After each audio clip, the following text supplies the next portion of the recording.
Praise lord. మరి యొక్క meeting లో వచ్చిన మీ అందరికి శుభాభివందనాలు.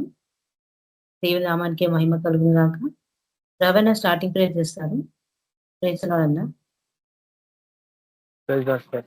ప్రార్థన చేద్దాం.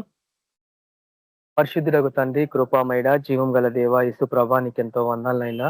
నిన్న నేడు నిరంతరం ఏకరీతిగా గొప్ప తండ్రి, మహాపరిశుద్ధి అనే దేవ, నీకే స్తుతులు స్తోత్రాలు అర్పించుకుంటున్నాయినా.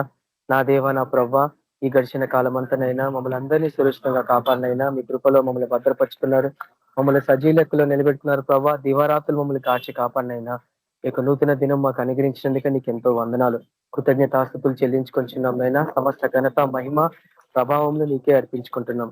నా దేవా, నా ప్రభా, ఈ సాయంకాల సమయంలోనైనా మీ పాదాల దగ్గరికి వచ్చినమైనా అయినా దేవా, మీరు మాతో మాట్లాడండి. మా హృదయాలను, మా జీవితాలను సరిచేయడం ప్రార్థిస్తాం. వాక్యం ద్వారా మీరు మాతో మాట్లాడండి ప్రభా. అనేకమైన విషయాలు మాకు బయలుపరచండి.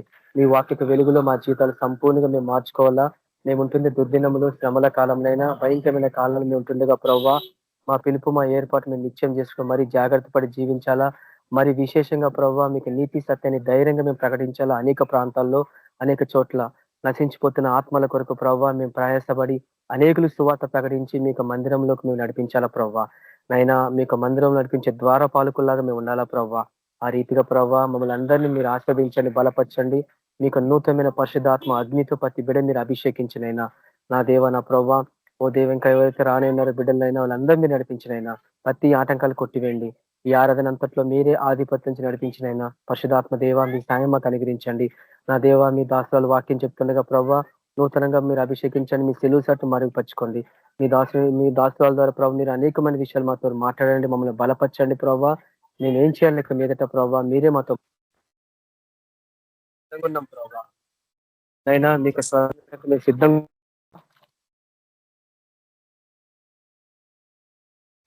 మీరే మాతో మాట్లాడి మహిం పొందమని ప్రార్థిస్తాం. ప్రతి ఆటంకాలు కొట్టివేసి ఓ దేవా మీకు పరిశుధాత్మ నడిపింపు దయచేసి ప్రతి చోట మీ కొరకు మమ్మల్ని అందరూ సాక్షులు పెట్టుకోమని ప్రార్థిస్తాం. మీ కృప వెంబడి కృప మాకు అందరికి అనుగ్రహించమని యేసుక్రీస్తు పరిశుద్ధ నామమున ప్రార్థిస్తాం తండ్రి. Amen. Amen sister. Thank you అన్న. జాన్ బ్రదర్ పాట పాడతారు. Praise lord brother. అడవి చెట్ల నడుమా ఒక వృక్షవలే పరిశుద్ధుల సమాజములో యేసు ప్రజ్వలించుచున్నాడు. అడవి చెట్ల నడుమా ఒక వృక్షవలే పరిశుద్ధుల సమాజములో యేసు ప్రజ్వలించుచున్నాడు. కీర్తింతున్నా ప్రభుని జీవకాలమల్లా ప్రభు యేసుని కృతజ్ఞతతో స్తుతించెదను. కీర్తింతున్నా ప్రభుని జీవకాలమల్లా ప్రభు యేసుని కృతజ్ఞతతో స్తుతించెదను. కృతజ్ఞతతో స్తుతించెదను. కీర్తింతున్నా ప్రభుని జీవకాలమెల్లా ప్రభు యేసుని కృతజ్ఞతతో స్తుతించెదను. కృతజ్ఞతతో స్తుతించెదను. షారోను రోజాయనే లోయ పద్మమును ఆయనే. షారోను రోజాయనే లోయ పద్మమును ఆయనే. అతి పరిశుద్ధుడు ఆయనే 10,000లలో అతి శ్రేష్ఠుడు. అతి పరిశుద్ధుడు ఆయనే 10,000లలో అతి శ్రేష్ఠుడు. కీర్తింతున్నా ప్రభుని జీవకాలమెల్లా ప్రభు యేసుని కృతజ్ఞతతో స్తుతించెదను. కృతజ్ఞతతో స్తుతించెదను.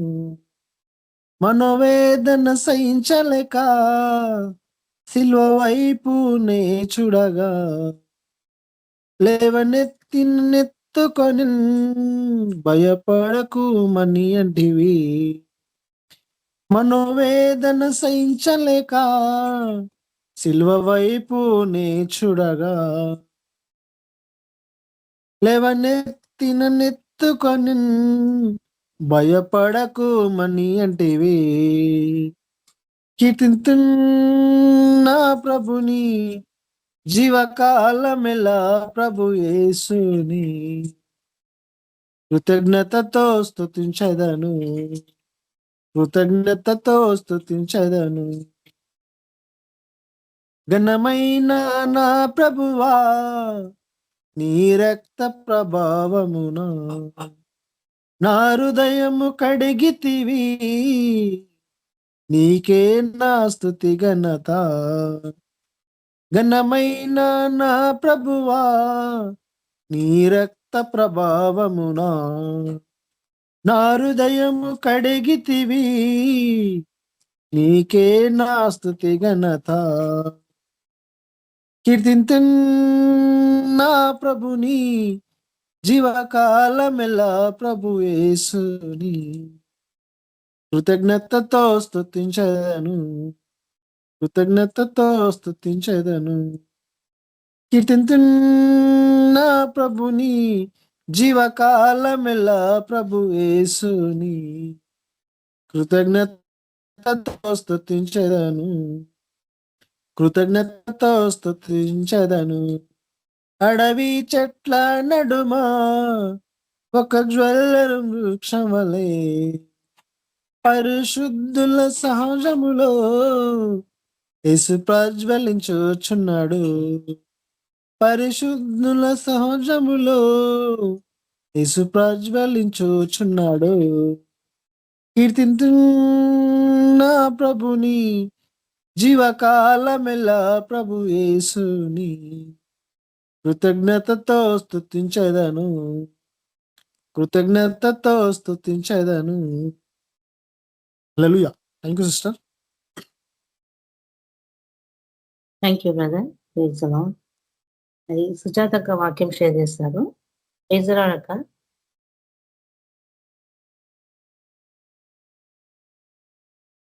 ప్రైజ్ ది లార్డ్ అందరికీ బ్రదర్స్ అండ్ సిస్టర్స్. యేసు ప్రభు పరిశుద్ధ నామంలో మీకు అందరికీ వందనాలు. ప్రభుకే మహిమ కలుగును గాక. ఈ సాయంత్రకాల సమయం ముందు నాకు ఇచ్చినటువంటి ఈ అవకాశం బట్టి దేవుడికే కృతజ్ఞతాస్తుతులు చెల్లించుకుంటున్నాను. మరొకసారి మీ ముందుకు వాక్యంని పంచుకోవటానికి వస్తున్నాను. ప్రభువే వాక్యంని బోధించాల. ఆయన మాట్లాడితే మనం వినాల్సిందే. కాబట్టి ప్రభు నాతో మాట్లాడిన విధంగా మీతో మాట్లాడుతున్న దేవునికి మనము కృతజ్ఞతలు కలిగి ఉందాము. మన వాక్య ధ్యానంలోకి వెళ్ళక ముందు చిన్న ప్రార్థన చేస్తాం. పరిశుద్ధుడవు, మహాగణుడవు, మాట చేత ప్రభ భూమిని స్థాపించిన దేవుడవు. ప్రభన తండ్రి, నిరాకారంగా ఉన్నటువంటి ఆ భూమిని ప్రభ ఆకారంను దయచేసిన వాడవు. నీకు మాట చేత ప్రభ నీకు వాక్కును పంపి కార్యము జరిగించే దేవుడవు ప్రభ. ఈ సాయంత్రకాల సమయం అంతా నీ యొక్క మాటలు మేము వింటున్నాగా ప్రభనతని మమ్మల్ని ప్రభనతని మీరు సిద్ధపరచండి. మీ యొక్క వాక్యంలోని అంతర్లీనంగా ఉన్నటువంటి మీకు అర్థాలను ప్రభ మేము తెలుసుకుంటూ కావాల్సిన జ్ఞానం మాకు దయచేయమని, పరిశుద్ధాత్మ నడిపింపు మాకందరికి అనుగ్రహించమని యేసయ్య శక్తి కలిగిన నామంలో అడిగి ప్రార్థించి వేడుకుంటున్నాం తండ్రి. ఆమేన్. ఓకే, నాకు ఒక చిన్న షార్ట్ టైంలో మా వాక్యం పంచుకోవటానికి నాకు ఇది ఈ నెలలో 2వ అవకాశం. నేను ఇది ఆధిక్యతగా భావిస్తున్నా, ప్రభు నందు ఆధిక్యత. ఎందుకంటే ఇది నా గొప్పతనం కాదు, దేవుడు ఒక కార్యం నా పట్ల జరిగిస్తున్నాడు. అందుకే నేను మరొకసారి మీ ముందుకు రావటానికి దేవుడు ఇష్టపడుతున్నాడు. కాబట్టి నాకు ఇచ్చిన ఈ అవకాశం కొరకు దేవుడికి వందనాలు చెల్లిస్తున్నాను. ఈరోజు వాక్యము మార్కు సువార్త 11వ అధ్యాయం. మార్కు సువార్త 11వ అధ్యాయం చూడండి, 23వ వచనం. 23వ వచనం చాలాసార్లు మనం ధ్యానించిన వాక్యం, చాలాసార్లు ధ్యానించిన వాక్యం. ఏంటి ఆ వాక్యం ఒకసారి చూద్దామా? 23 మార్కు సువార్త 11:23. అందుకు యేసు వారితో ఇట్లా, నేను మీరు దేవుని యందు విశ్వాసం ఉంచుడి, ఎవడైనను ఈ కొండను చూచి నీవు ఎత్తబడి సముద్రంలో పడవేయుడని చెప్పి తన మనస్సులో సందేహింపక తాను చెప్పినది జరుగునని నమ్మిన ఎడల వాడు చెప్పినది జరుగునని మీతో నిశ్చయంగా చెప్పుచున్నాను. ఇది యేసు ప్రభు స్వయంగా తన నోటితో చెప్పిన మాట. ఇది కదా. సువార్తల్లో చాలా మటుకు ప్రభువే డైరెక్ట్ గా మాట్లాడుతున్నాడు. కాబట్టి మనం ఈ వాక్కును తీసుకుందాం. ఎవడైనను నమ్మిన ఎడల నిశ్చయముగా అని కొన్ని పదాలు చాలా గట్టిగా మాట్లాడుతున్నాడు దేవుడి వాక్యంలో. ఎవడైనను, ఎవరంటే anybody, not just a Christian కదా, not just a believer, not just a faithful servant, not just a priest, ఎవరైనా సరే, ఎలాంటి వాని అధికారం లేకపోయినా కూడా యేసు ప్రభుని నమ్మిన వారు కదా, ఎంత పెద్ద పేరు లేకపోయినా, గొప్ప సేవకుడు కాకపోయినా, ప్రభువునందు విశ్వసించిన ప్రతి ఒక్కరు కూడా చెప్పగలిగిన మాట అంటే. కాకపోతే అక్కడ కండిషన్స్ ఇస్తున్నాడు దేవుడు, చిన్న చిన్న కండిషన్స్. చూడండి ఆ మాట. యేసు, అందుకే యేసు వార్త ఇట్లా నేను ఎందుకన్నాడు ఈ మాట, అక్కడ దానికి ముందు ఉపోద్ఘాతం ఒకటి ఉంది మనకు కదండి. అది మనకు 22వ వచనం 20 నుంచి కనబడుతుంది. ప్రొద్దున వారు మార్గంన పోవచుండగా ఆ అంజూరపు చెట్టు పళ్ళు మొదలుకొని, వేళ్లు మొదలుకొని ఎండి యుండుట చూచిరి. ఆల్రెడీ శిష్యులు ప్రొద్దున ఒకటి గమనించారు. అంతకు ముందు సాయంత్రం ఒకటి జరిగింది. అదేంటంట, ప్రభువు పండ్ల కొరకు ఎదురు చూస్తూ ఆ మార్గంన పోతున్నప్పుడు ఆ చెట్టు మీద ఏ ఫలము దొరకకపోతే చెట్టుని శపించాడు. ఆయన మాట చూడండి, చెట్టు పండునివ్వకపోతే చెట్టుని శపించాడు కదండి. ప్రొద్దున ఆ శిష్యులు ఆ మార్గంలో వెళ్తున్నప్పుడు చెట్టును చూసిండ్రు, అది ఎండిపోవటం చూసిండ్రు. ప్రభువు మాట ఈ విధంగా నెరవేరిందని వాళ్ళకు అర్థమైంది. అర్థమైనాక ఊరుకోవచ్చు కదా. చూడండి మళ్ళీ అక్కడ ఏమంటున్నారో 21. అప్పుడు పేతురు ఆ సంగతి జ్ఞాపకమునకు తెచ్చుకొని, బోధకుడా కదా, పేతురు దుడుకు పేతురు కొంచెం ఓపిక పడితే దేవుడే వివరిస్తాడు. కాకపోతే ఆయనకున్నటువంటి డౌట్స్ ని ఆయన ఎప్పటికప్పుడు క్లారిఫై చేసుకుంటున్నాడు. అదొక గొప్ప నిబద్ధత అనమాట ఆయనకు దేవుడి పట్ల. ఏ అనుమానం ఉన్నా వెంటనే దేవుని దగ్గరికి రావాలా, ఆయన పాద సన్నిధిలో అనుమానాలు తీర్చుకోవాలా. అనుమానాలు పెట్టుకుంటే అదే పెను భూతం అవుతుందంట కదా సామెత. అనుమానమే పెను భూతం అంట. అంటే అనుమానం లేకుండా నమ్మడం అంటే అనుమానం నివృత్తి చేసుకోవాలా, క్లారిటీ అనేది రావాలా కదా. డౌట్ వచ్చినప్పుడు దాన్ని క్లారిఫై చేసుకోకపోతే కొన్ని విషయాలలో ఎంత దీర్ఘమైన సమస్యలు అయితే అంటే అవి కాంప్లికేట్ అయిపోతాయి కేసెస్. ఎప్పటికప్పుడు క్లారిఫై చేసుకోవటం అనేది మనకు పేతురు ద్వారా ఇక్కడ నేర్చుకుంటాం. అప్పుడు పేతురు ఏమంటున్నాడు, బోధకుడా చూడండి ఆ సంగతి జ్ఞాపకం చేసుకుంది. ఏ సంగతి అంటే అక్కడ ఆ చెట్టు ఎండిపోయిన విషయం, ఆ చెట్టుని శపించిన విషయం కదా. 2 విషయాలు జ్ఞాపకం చేసుకున్నాడు. నిన్న చెప్పింది పొద్దున జరిగిందని ఇప్పుడు అడుగుతున్నాడు. 3 డిఫరెంట్ టైమింగ్స్ అనమాట అక్కడ కదా. యేసు ప్రభు ఫలముల కోసం ఆ దారిన వెళ్తున్నప్పుడు చెట్టును చూస్తున్నాడు. చెట్టు మీద ఫలములు లేకపోతే దాన్ని శపించిండు. ఆ తర్వాత ఆయన వెళ్ళిపోవటము, తిరిగి పొద్దున సేవకులు శిష్యులు ఆ దారిన వస్తూ ఉన్నారు. చెట్టును చూసినప్పుడు వాళ్ళకి ఆశ్చర్యం వేసింది. ప్రభు నిన్న అన్నాడు, ఈ పొద్దునకి అది మాడిపోయింది కదా. అది జ్ఞాపకం పెట్టుకున్న పేతురు ఇప్పుడు అడుగుతున్నాడు, బోధకుడా అంటున్నాడు. చూడండి ఆ విషయం జ్ఞాపకం తెచ్చుకొని, బోధకుడా ఇదిగో నీవు శపించిన అంజూరపు చెట్టు ఎండిపోయినని ఆయనతో చెప్పాను. ఎండిపోయింది. డౌట్ క్లారిఫై చేయాలి ఇప్పుడు యేసు ప్రభు కదా. ఆయన ప్రాబ్లం తీసుకొచ్చి పెట్టింది అక్కడ. నువ్వు శపించినావు, చెట్టు ఎండిపోయింది. నా what I have to do కదా.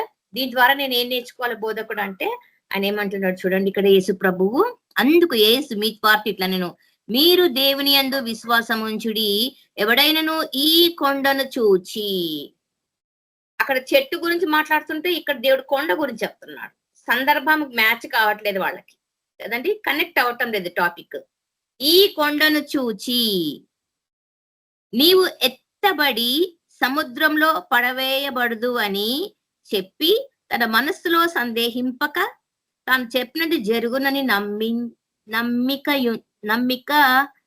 నమ్మిన ఎడల వారు చెప్పినది జరుగునని వారితో నిశ్చయంగా చెప్తున్నాడు. 3 విషయాలు చెప్తున్నాడు అని చెప్పి నువ్వు నమ్మాలి, నిశ్చయించుకోవాలి, దాని కొరకు నువ్వు ఎదురు చూడాలి. That this is going to come into effect. ఇది జరుగుతోంది, ప్రస్తుతం పరిస్థితులలో ఇది జరగబోతోంది, ఇది జరిగి తీరుతుంది. నమ్మకం ఉండాలా, విశ్వసించాలా, నిశ్చయిత కలిగి ఉండాలా కదండి. చాలా కష్టం కదా. నమ్మడం వేరు, నమ్మింది నమ్మకం ఉంచి దాన్ని కొనసాగించటం వేరు, ఆ నిశ్చయిత కలిగి ఉండటం అది ఇంకొక అని దేవుడు ఏం చెప్తున్నాడు ఇక్కడ? పేతురు అడిగిన ప్రశ్నకు మీరు నిశ్చయించిన ఎడల, మీరు నమ్మిన ఎడల ఇది జరుగుతుంది అని మీరు గ్రహించాల. అప్పుడు అది ఖచ్చితంగా జరిగి తీరుతుంది. ఖచ్చితంగా జరిగి తీరుతుంది. ఎందుకంట అది యేసు ప్రభు మాట చేత జరిగిన కార్యం. యేసు ప్రభు మాట, ఆయన జస్ట్ మాట సెలవిస్తే కార్యములు జరుగుతాయి ప్రభు అని మనము చాలా చాలా ఉపమానాల్లో చాలా చాలా అద్భుత కార్యాలలో చేదిస్తాం. బోధకుడా అంటాడు గుడ్డి భిక్షవులు ఇద్దరు మమ్మల్ని కనికరించుని కేకలు వేస్తున్నారు. వాళ్ళ సౌండ్ చూడండి భయంకరంగా ఉంది. కేకలు వేస్తున్నారు, బోధకుడా బోధకుడా అని పరిగెత్తుకుంటూ వచ్చిండ్రు. ఆయన ఒక ఇంటికి వెళ్ళినప్పుడు అక్కడికి వచ్చిండ్రు. ప్రభు వారి యొక్క కేకలు, వారి స్వరము, వారి మాటలు విన్నాడు. కాబట్టి ఆయన ఏమంటాడు, ఏం చేయాలనుకుంటున్నారు, మీకు ఏం కావాలి నా నుంచి అంటే, మేము కళ్ళు తెరవబడాలి. అయితే మీరు నమ్మినరా? Yes we believe, నమ్మినాం. అయితే మీరు చూపు పొందండి. దేవుడి మాట కదా, ఆ మాటలో శక్తి ఉంది, జీవం. ఆ మాటలో శక్తి ఉంది, జీవం. ఇది మనం ఆదికాండం 1వ అధ్యాయం 1వ వచనం నుంచి చూస్తాం కదండి. 1వ అధ్యాయం 1వ వచనంలో first what God has created. ఆయన ఏం చేసిండు భూమి మీద అంటే, భూమిని నిరాకారంగా ఉంది, ఆకారం లేకుండా ఉంది. మన జీవితాలలో ఎలా ఉన్నాయి? ఆకారంతో ఉన్నాయా, నిరాకారంగా ఉన్నాయా? ఎందుకంటే ఈ నిరాకారమైన జీవితంలోకి ఆయన తన మాట చేత కార్యములు జరగబోతున్నాడు. విశ్వసించిన వాడికి అన్ని జరుగుతాయి అంటాడు కదా దేవుడు. సువార్తలు అన్నిటిలో అదే మాట, నీవు విశ్వసించిన ప్రకారమే నీకు జరుగునుగాక అనే మాట ఆయన నోటి నుంచి వచ్చిన మాట. అది మనం చెప్పగలమా? ఎందుకంటే మన నోట్లో ఆ శక్తి ఉందా కదండి. ఆ శక్తిని పొందుకోనికి దేవుడు మనకు పరిశుద్ధాత్మ శక్తిని ఇచ్చినాడు. ఆ వాక్శక్తిని ఇవ్వటానికి దేవుడు మనలను పనిముట్లుగా వాడుకుంటున్నాడు. నువ్వు ఆ యొక్క కుమ్మరి చేతిలోని పాత్రవి, ఆయన మాటలు మాట్లాడవలసిన వ్యక్తివి అన్నమాట. నువ్వు దేవుడు కార్యం జరిగించాలి. చూడండి ఒకసారి ఆదికాండం 1వ అధ్యాయం, ఆదికాండము 1వ అధ్యాయము 3rd verse. ఆదియందు దేవుడు భూమి ఆకాశములను సృజించెను, భూమి నిరాకారంగాను శూన్యముగాను ఉండెను, చీకటి అగాధ జలములపైన కమ్ముచుండెను, దేవుని ఆత్మ జలములపైన అల్లాడుచుండెను, దేవుడు వెలుగు కమ్మని. The first thing God has created is light. ప్రజలకు కావాల్సింది ఏంటి? వెలుగు. మీరు లోకంకి వెలుగు అన్నాడు. మనల్ని సృజించిన దేవుడు మనల్ని ఫస్ట్ చేసిన ఆ క్రియేషన్ మాటని మనకు అన్వయిస్తున్నాడు అనమాట. It's applicable to every God's servant. మీరు వెలుగై ఉన్నారు. అప్పుడు ఏం జరుగుతుందంట? మీరు వెలుగు అయితే, వెలుగు మంచిదైనట్టు పలకగా వెలుగు కలిగెను, వెలుగు మంచిదైనట్టు దేవుడు చూచెను, దేవుడు వెలుగును చీకటిని వేరుపరచెను. మొదట చేసిన కార్యం వెలుగు కదా, లైట్. ఆ మాటలోని శక్తిని చూడండి, దేవుని మాటల యొక్క శక్తిని చూడండి. వెలుగు కలుగును గాక. ఆ మాటకి అంత శక్తి ఉంది అనేది మనకు ఆది కాండంలో ఆయన చేసిన 6 దినముల పనులు కదా, సృష్టి కార్యం అంటాం. సృష్టి కార్యం మాట చేత నిర్మించిన దేవుడు, మాట చేత సృష్టిని క్రియేట్ చేసిన దేవుడు కదా, సృష్టి నిర్మాణకుడు అంటాం. కేవలం మాట. ఆ మాటలు ఏముందంట? జీవమున్నది, శక్తి ఉన్నది. మాటలు ఏమున్నది? జీవమున్న అంటే energy and life. Energy and life, ఇది మనం రోజు వాడుకునే పదాలు కదా. జీవం ఉన్నది, శక్తి ఉన్నది అంటే అది శక్తి దేవుని శక్తి కావచ్చు, ఆ జీవము వెలుగు కాబట్టి అని మాట్లాడుకుంటాం. ఆ జీవం అంటే దాంట్లో లైఫ్ ఉందంట. నువ్వు మాట్లాడే మాటలో లైఫ్ ఉంది, జ్ఞాపకం చేసుకో. నువ్వు మాట్లాడే ప్రతి మాటలో జీవం ఉన్నది. నువ్వు జీవము గల మాటలు మాట్లాడుతున్నావా కదా, చచ్చిన వారి వలె ప్రేతల భాష మాట్లాడుతున్నావా? చచ్చిన వారి వలె కదా, అంటే ఆత్మీయ రీతిగా. చచ్చిన వారు నిజంగా మాట్లాడరు, ఆత్మీయ రీతిగా. ఎట్లా ఉన్నది మన మాటలు? జీవము కలిగిన మాటలు మాట్లాడమని దేవుడు 1వ అధ్యాయంలోనే మనకు నేర్పిస్తున్నాడు ఒక పాఠం. నువ్వు మాట్లాడే మాటల్లో నెగిటివిటీ ఉండకూడదు కదా. నువ్వు మాట్లాడే మాటలో నెగిటివిటీ ఉండకూడదు. ఎందుకంటే నువ్వు కొంచెం నెగిటివ్ గా మాట్లాడుతున్నావు అంటే ఖచ్చితంగా నువ్వు సాతానుకి లొంగిపోయినావు. జీవం కలిగిన మాటలు మాట్లాడమని దేవుడు మాట్లాడుతున్నది ఇక్కడ. లెట్ దేర్ బి లైట్ కదా.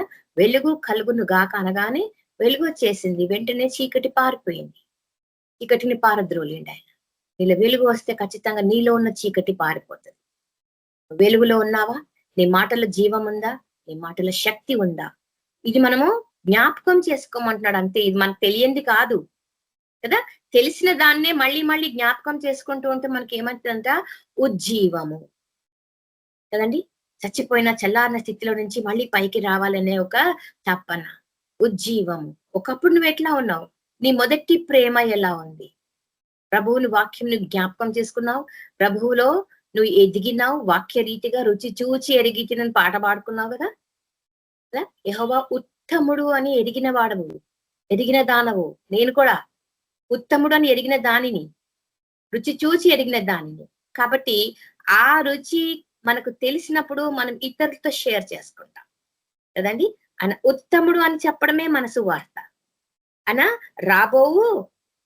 రాబో దినములలో తీర్పు తీర్చుటకు వస్తున్నాడు. ఆయన ఉత్తముడైన దేవుడు కాబట్టి ఆయన ఉత్తమత్వం కదా, his highness, his sincerity, his faithfulness మనం ప్రకటించేది. ఆయన నమ్మకత్వంని కదా, ఆయన సిన్సియరిటీని, ఆయన ఉత్తమమైన వ్యక్తి అని, ఒక శక్తి అని మనము ప్రచురం చేస్తున్నాం. ఎందుకంటే ఆ మాటలోని శక్తిని మనము రుచి చూచి తెలుసుకున్నాం. ఇక్కడ మనకు మార్కు సువార్తలో తెలిసిన విషయం ఏంటి? అంజూరపు చెట్టు ఎండిపోయింది, అంజూరపు ఫలములు వెతికితే అందులో ఫలములు కనబడలేదు, అందుకని చెట్టుని శపించాడు. ఇప్పుడు మనం మా వాక్యం నుంచి డీవియేట్ కాకుండా అంజూరపు చెట్టులో ఫలములు ఎందుకు వెతుకుతున్నాడు దేవుడు? మనం అంజూరపు చెట్టుతో సమానం, ఒలివ మొక్కలతో సమానం అంటున్నాడు కదా. ద్రాక్షావల్లిని నేను, తీగలు మీరు అంటున్నాడు. అట్లా మనల్ని చెట్టుతో పోలుస్తున్న దేవుడు మనలో ఏం వెతుకుతున్నాడంట? ఫలములు కదండి. ఫలములు దొరకకపోతే శపిస్తున్నాడు. అయితే ఇప్పుడు కనికరం గల సమయం కాబట్టి మర్సీ పీరియడ్ అంటాం, గ్రేస్ పీరియడ్ అంటాం, కృపాకాలం అంటాం. ఈ కృపాకాలంలో దేవుడు ఎవరిని శపించడు, కృపలో జ్ఞాపకం చేసుకుంటున్నాడు. నువ్వు పడిపోతున్నవా, నేను ఉద్ధరించువాడు, కృంగి ఉన్న వారిని లేవనెత్తువాడు, పడిపోయిన వారందరినీ ఉద్ధరించువాడు. నువ్వు పడిపోతున్న స్థితిలో ఉన్నావా, ఉజ్జీవంలో ఉన్నావా లేదా చెకింగ్ చేసుకోవాల్సింది మనమే. ఎందుకంటే మనలో పరిశుద్ధాత్మ సంచకరువు అనే ముద్ర ఉన్నది. కాబట్టి మనల్ని మనం చెక్ చేసుకోవడానికి ప్రయత్నం చేయాల్సిందే. ఇది పోయిన వారం కూడా చెప్పిన నేను. ఇది మనల్ని ఒకరు పాయింట్అవుట్ చేయడం కాదు, మనల్ని మనం ప్రశ్నించుకుందాం. ఉజ్జీవంలో ఉన్నామా, వాక్యరీతిగా ఉన్నామా కదా. మనల్ని చీకటి కార్యాలు వెళ్ళిపోయినాయా, మనం దేవుల్లో నూతన సృష్టి కదండి. యేసు ప్రభునందు ఇప్పుడు మీరు నూతన సృష్టి, పాతవి గతించెను, సమస్తమును క్రొత్త వాయనని చెప్తున్నాడు దేవుడు. పాతకాలంలో అవన్నీ మనము మర్చిపోవడానికి వీలు లేదు. ఎందుకంట అది ధర్మశాస్త్ర ప్రకారం జరిగిన ప్రతి కార్యంని దేవుడు లిఖించడానికి ఇష్టపడిన వాడు కాబట్టి అవన్నిటిని నెరవేర్చిండు.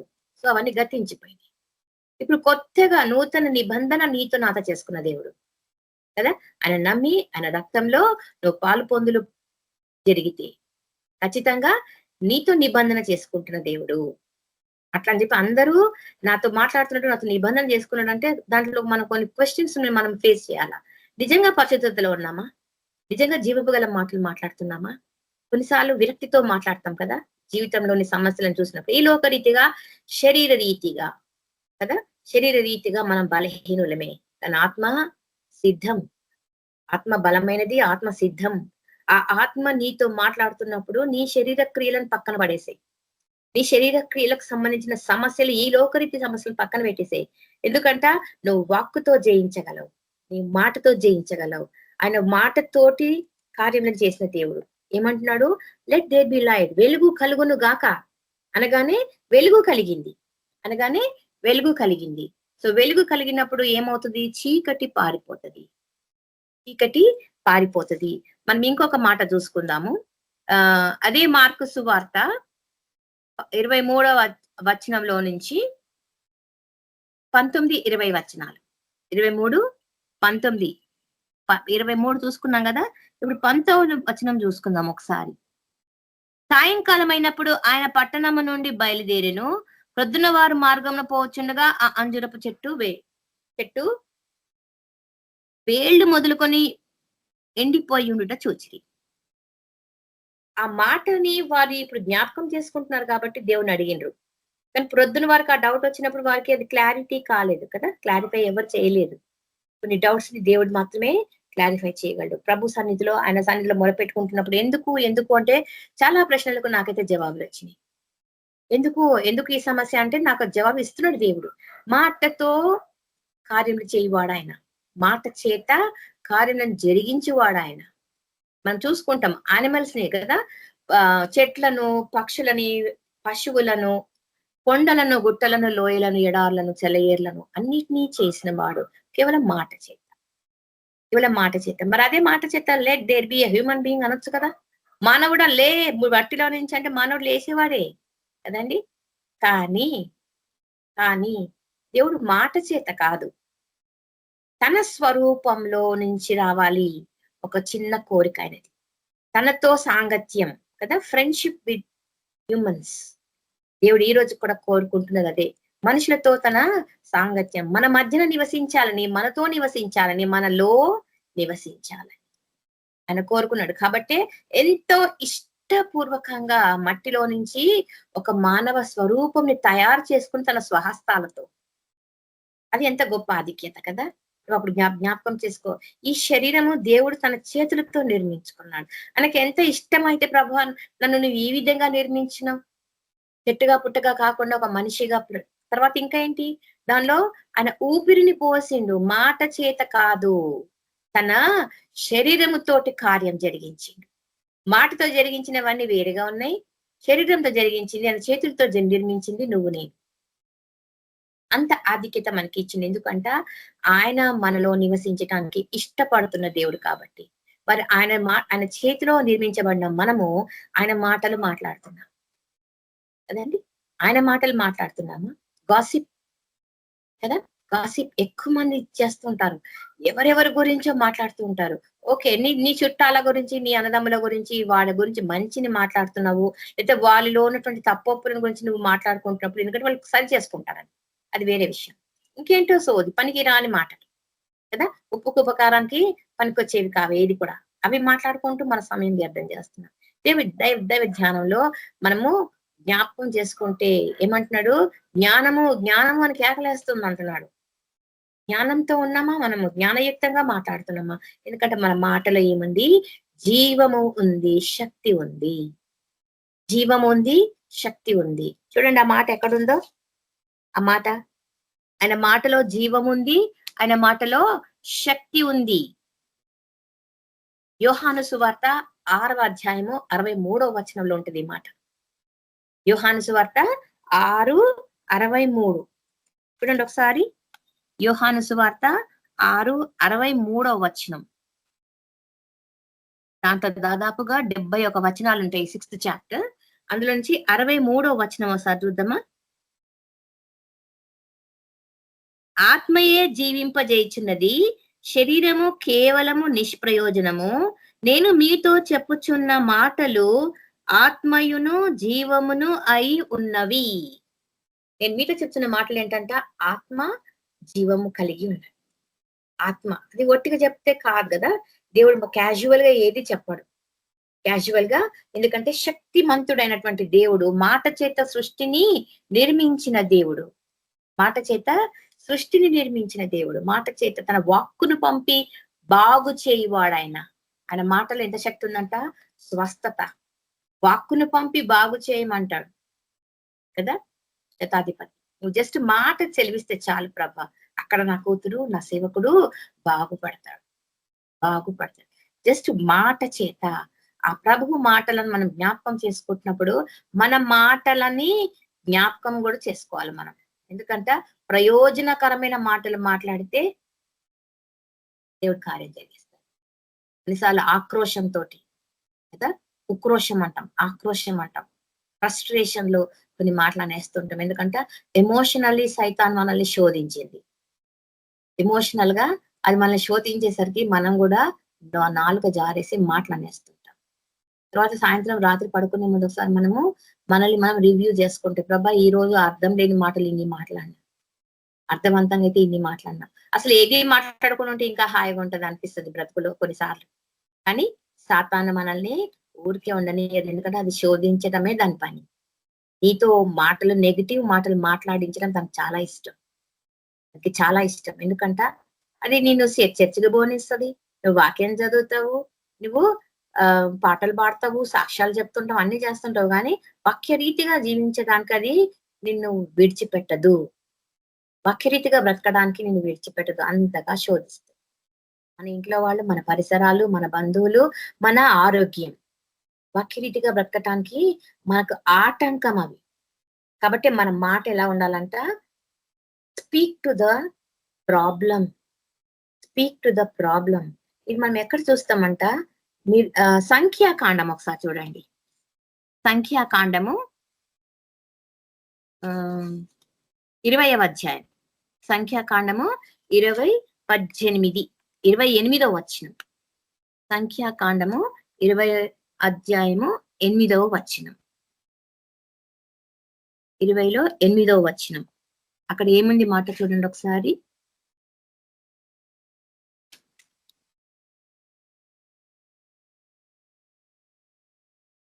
ఇరవైలో 8వ వచనము.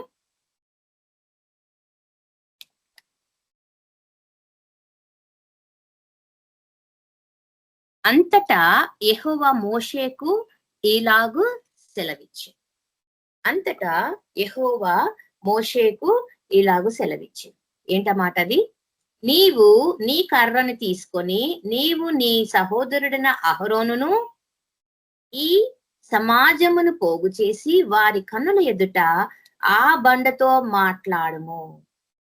ఆ బండతో మాట్లాడము. కొండతో మాట్లాడమంటాడు, బండతో మాట్లాడమంటాడు. మీరు ఈ కొండను పైకి వెళ్ళిపోండి, పడేస్తా సముద్రంలో అంటే వెళ్ళిపోవాలన్నాడా? ఇప్పుడు ఇక్కడ ఏమంటున్నాడు? బండతో మాట్లాడంటున్నాడు. అయితే అక్కడ ఏం జరిగిందంట? ఆ బండతో మాట్లాడము, అది నీళ్ళిచ్చు.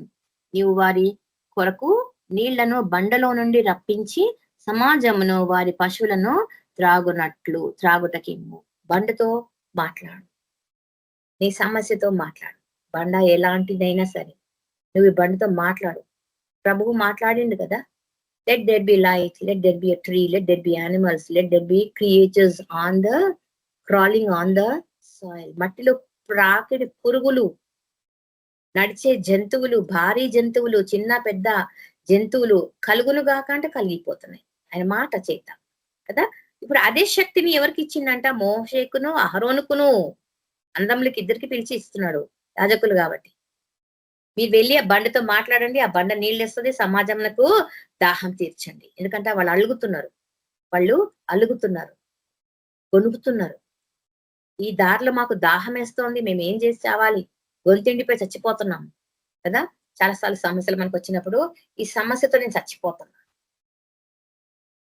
చావు అనే మాట రాకూడదు. ఈ సమస్య నేను చచ్చిపోతున్నా, సమస్య నన్ను చంపేస్తుంది కదా, ఈ రోగం నన్ను చంపేస్తుంది. ఏమన్నా కానీ నేను కరోనాతో బెడ్ మీద పండుకున్నప్పుడు ఇది ఆలోచించిన, ప్రభు నేను చనిపోతా, ఎందుకంటే ప్రపంచం అంతా చచ్చిపోతాం. లక్షలు కాదు, మిలియన్స్ కదా, మిలియన్స్ ఆర్ డైయింగ్. వచ్చిన రోగము తీవ్రత ఎంత భయంకరంగా ఉండేనంటే నేను దాన్ని ఆ రోగం గుండా వెళ్ళిన, రోగంలో ప్రతి సెకండ్ దాన్ని భరిస్తూ వెళ్ళిన. ఆ టైంలో నేను ఒకటే జ్ఞాపకం చేసుకున్నా, ప్రభువా నీకు ఇష్టమైతే నేను తీసుకుపో. కానీ నా చిన్నపిల్లలు ఇంకా సెటిల్ కాలేదు కదా, సెటిల్ కాలేదు. వీళ్ళు ఎట్లా మరి? వీళ్ళ విషయంలో నేను ఏం ఆలోచించలేదు ఇంతవరకు.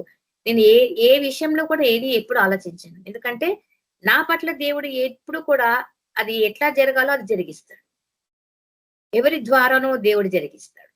ఖచ్చితంగా ఆ నమ్మకం అయితే నాకుంది. మరి ఇప్పుడు ఏంటి, ఇంత సడన్ గా నేను ఇట్లా బెడ్ మీద ఉన్న 11 రోజులు ఐసీయూలో ఉన్నా. నేను ముక్కుకు ఆక్సిజన్ మాస్క్ తగిలించుకొని, భయంకరమైన పరిస్థితి. ఎందుకంటే చేతులు చెల్లిగా అవ్వలేదు. బిల్లు చూస్తుంటే రోజుకు ₹1,00,000 ఖర్చు అవుతుంది. 75,000 నుంచి అసలు లక్షల గురించి నేను మాట్లాడలేను. అలాంటి పరిస్థితి నాది, అలాంటి పరిస్థితి. ఆ టైంలో చంద్రశేఖర్ బ్రదర్ ఒక మాట చెప్పి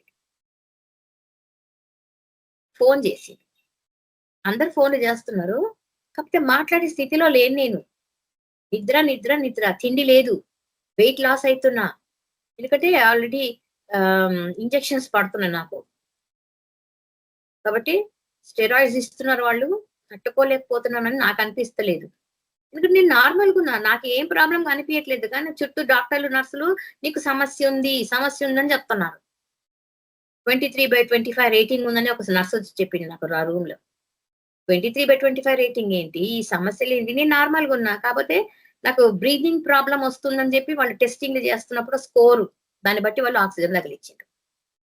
ఒక్కొక్క తగిలిచ్చేసరికి ఇంకా మాట్లాడలేకపోతున్నా. దాహం, ఎందుకంటే ఆ పరిస్థితి భయంకరమైనది అనమాట, వర్ణించలేమన్నమాట. అలాంటి పచ్చి ఆకుల స్మెల్ వస్తుంది నాకు ఆక్సిజన్ తోటి. ఆ పచ్చి పచ్చి ఆకులు నూరి పోస్తున్న స్మెల్ వస్తుంటే ఏది తినలేకపోతుంది. మందులేమో ఇస్తూనే ఉన్నారు, ఇంజక్షన్లు ఇస్తూనే ఉన్నారు. అలాంటి పరిస్థితులు కూడా వెళ్తున్నప్పుడు తమ్ముడు చెప్పిన మాట ఏంటి గుర్తుకొచ్చింది, అక్క speak to the medicine, speak to the medicine, ఆ మందుతో మాట్లాడు అన్నాడు. నేను అప్పటి వరకు నాకు తెలియదు ఇట్లా మందుతో కూడా మాట్లాడొచ్చా అని. సమస్యతో మాట్లాడతాం కానీ మందులతో కూడా మాట్లాడొచ్చా అని. తర్వాత నేను ఆ ఇంజక్షన్ ఆ సెలైన్ లో వాడు ఎక్కిస్తున్నారు, సెలైన్ లో ఇంజక్షన్ కలిపి నాకు ఎక్కిస్తున్నారు. కొన్నిసార్లు ఏమో ఇంట్రావీనస్ నరాలకు ఇస్తున్నారు. ఏది ఇస్తున్నా, ఏ టాబ్లెట్ వేసుకుంటున్నా, మందుతో మాట్లాడుతున్నా. ఇది నువ్వు పని చేయాలా, ఇది నువ్వు నాకు స్వస్థతని ఇవ్వాలా, ఇది దేవుడు ఇచ్చినటువంటి సలహా అనుకున్నాను నేను. మాటతో ఆ యొక్క మందుతో మాట్లాడుతున్నప్పుడు 10th డేకి 8th డే 9th డేకి నేను కంప్లీట్ గా క్లియర్ అయిపోయినా. కాకపోతే అనవసరంగా ఆక్సిజన్ తగిలించేదేమో అనిపిస్తుంది. మేబీ బిల్లు కోసం కావచ్చు, అది మనం మాట్లాడకూడదు ఇప్పుడు. కాబట్టి మొత్తానికైతే నేను ఆ సమస్యలో నుంచి వెళ్ళినా, సమస్య ఏంటో తెలుసుకున్నా, ఆ సమస్య ద్వారా ఒక పాఠం నేర్చుకున్నా. మాటతో మాట్లాడితే దేవుడు కార్యం జరిగిస్తాడు, నేను కాదు. నా మాటలు ఏం లేదు, నేను యేసు మాటలు పలుకుతున్నా. యేసు నామంలో నువ్వు పని చేయాలా, యేసు నామంలో నువ్వు పని చేయాలని మాట్లాడుతున్నా. కాబట్టి ఆ మెడిసిన్ పనిచేసింది అంటే దేవుడు కార్యం జరిగించిండు. డిశ్చార్జ్ అయ్యి ఇంటికి వచ్చిన తర్వాత కూడా ఇంకా డౌట్ గా ఎందుకు ఉండాలా, మధ్యరాత్రులు మళ్ళీ ఏదైనా ప్రాబ్లం వస్తుందని చెప్పి ఇంట్లో కూడా ఆక్సిజన్ పెట్టుకున్నా ఒక 2-3 రోజులు. అవసరం పడలేదు నాకు, అవసరము పడలేదు. అప్పుడు మందుతో మాట్లాడినా నేను. నువ్వు సమస్యతో మాట్లాడి ఈ రోజు నీకున్న సమస్యతో నువ్వు మాట్లాడు. ఎందుకంటే మోషేకి ఏం చెప్తుండో, స్పీక్ టు ద రాక్, ఆ బండతో నువ్వు మాట్లాడు. ఏమని మాట్లాడు, ఏ బండ నువ్వు నీళ్ళు ఇవ్వు అని అడగాలంట. అది కూడా ఎప్పుడు ఒంటరిగా చీకటిలో గుసగుసలాడుతూ కాదట, సమాజం అంతటి ఎదుట. మోషేకి అహరోను సహాయకుడుగా కదా, హెల్పర్, యాజకుడు, ఇద్దరు కలిసి ఉన్నప్పుడు అంటే ఏకీభవించటం. 2-3 కలిసి నా నామమున మీరు ఏది అడిగితే అది మీకు అనుగ్రహించబడును కదండి. ఇప్పుడు మోషే ఒక్కడితోనే మాట్లాడమంటలేడు, మోషేతో అహరోను ఉంటే తోడుగా అప్పుడు మోషే మాట పలకాలంట. ఆ మోషేకేమో ఆల్రెడీ విసుగొచ్చేసింది, ఎందుకంటే 40 ఏళ్ళు ఫరో జీవితం, ఫరో యొక్క ప్యాలెస్ లోని శ్రేష్టమైన సుఖమైన జీవితం, అన్ని తెలుసుకున్నాడు, అన్ని ఆ యుద్ధాలు అన్ని ఆ స్కిల్స్ అని నేర్చుకున్నాడు అక్కడ. తర్వాత 40 సంవత్సరాల నుంచి 80 సంవత్సరాల వయసులో ఆయన గొర్రెల కాపరిగా పారిపోయింది మిద్యాను, ఒక ఐగుప్తిని చంపడం ద్వారా. ఎందుకంటే తెలుసుకున్నాడు, వీళ్ళు నా జనులు కష్టపడుతున్నారు, నేనేం చేయలేకపోతున్నా, ఫరో సైనికుని చంపేస్తే ఇప్పుడు నన్ను శిక్షిస్తారేమో, ఎందుకంటే ఆయనకన్నీ తెలుసు కాబట్టి రూల్స్. పారిపోయింది. 80 years అయిపోయింది. ఇప్పుడు 8 years తర్వాత మొత్తం ఐగుప్తీయులని బయటికి తీసుకొస్తున్నాడు. 10 రకాల తెగుళ్ళ నుంచి, ఫరో ముందర నుంచి, ఆయన బిగించిన ఉచ్చులో నుంచి, బానిసత్వపు స్థితిలో నుంచి స్వతంత్రపు స్థితిలోనికి నడిపించటానికి ఆయన వస్తున్నాడు. ఆ ఏజ్కి వచ్చినాక అంత గొప్ప కార్యాలు దేవుడు ఆయనతో జరిగిస్తున్నప్పుడు సహజంగానే కొంత ఏమంటారు, కోపం వస్తుంది మనుషుల మాటలు వినకపోతే. చాలా సార్లు మనం అనుకుంటాం కదా, వాక్యం చెప్తున్నా, ఇంత వాక్యం చెప్తున్నా వీడు వినడేంటి కదా, ఎందుకు వినడు, ఎందుకు చెవులు అప్పచెప్పడు, దిక్కులు ఎందుకు చూస్తాడని చాలా మంది విషయాలు అనుకుంటూ ఉంటాం. అదే మాట దేవుడు కూడా అంటున్నాడు. నేను ఇంత చెప్తున్నా వినిపించట్లేదా నీకు వినపడటం లేదా, వింటున్నావా? నా మాట అగ్ని వంటిది కాదా, బండలను బద్ద చేయు సుత్తి వంటిది కాదా కదా. అగ్ని వంటిది, సుత్తి వంటిది, అంత ఖచ్చితమైన మాట అది. అందులో నమ్మకం కంప్లీట్ గా నీ వైపు నుంచి రావాలా. మాట ఆయన సెలవిస్తే నీవు నమ్మకం చూపించాలా, విధేయత చూపించాలి. ఆ మాట కోసం నువ్వు ఎదురు చూడాలి. ఈరోజు నువ్వు God speak to me, I will listen, నాతో మాట్లాడు ప్రభా, నేను వినటానికి సిద్ధంగా ఉన్నాను అని నువ్వు చెప్పగలగాలి. వాక్యం చెప్తుంటే పారిపోతున్నావు, అప్పించుకుంటున్నావా? వాక్యం చెప్తున్నప్పుడు కుంటి సాకులు చూపిస్తున్నావా? వాక్యంకి విధేయత చూపించావా? వాక్యం అంటే ఆయన మాటనే కదా వాక్కైన దేవుడు మాట్లాడుతున్నప్పుడు నువ్వు వినవా? చెవులు మందము కాలేదు, నేనైతే నా చెవులు మందం కాలేదు, నా చేయి కుర్చ కాలేదు, పొట్టికి కాలేదు నా చేయి, నా చెవులు మందం కాలేదు అని మీరు చెప్పేవన్నీ వింటున్నా నేను. మరి నేను చెప్పింది మీరు వినాలి కదా. దేవుడు ప్రశ్నిస్తున్నాడు ఈరోజు మనతోటి. మాట వినవా? మాట వినటానికి ఇష్టపడతలేవా? Wilfully avoiding to listen to the word of God. Wilfully ఇష్టపూర్వకంగా మాట వినకూడదని నిశ్చయించుకున్నారంట చాలా మంది. అందుకే వాక్కు ఎవరి దగ్గరికి పంపబడుతుందో వారు మాత్రమే వింటున్నారు. కారణం ఏంటంట? చెవులు మందం అయిపోయినాయి. ఈ లోక రీతిగా దుష్టుడు వారి కన్నులను మూసివేసిండు. మాట వినకుండా చెవులను మూసివేసిండు.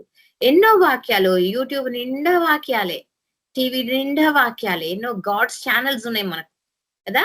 ఇవి వినటానికి చాలా మంది ఏమంటారంటే ఆయన చెప్పింది ఏంటి, ఆల్రెడీ మనకు తెలిసిందే కదండి. చెప్పింది ఏంటి మనకు తెలిసిందే కదా, ఇది ఇప్పుడు కొత్తగా ఈయన ఏంటి చెప్తున్నాడు ఊరికే నసా అనే స్వభావం చాలా మందికి. ప్రతిరోజు దేవుడు నీతో మాట్లాడుతున్నప్పుడు ఒక కొత్త విషయం ఖచ్చితంగా నీతో మాట్లాడతాడు. ఆ కొత్త విషయం ఏంటా అనేది తెలుసుకోవటానికైనా నువ్వు వినాల్సిందే. ఈరోజు ఏంటా కొత్త విషయం ప్రభువా అని నువ్వు అడగాల.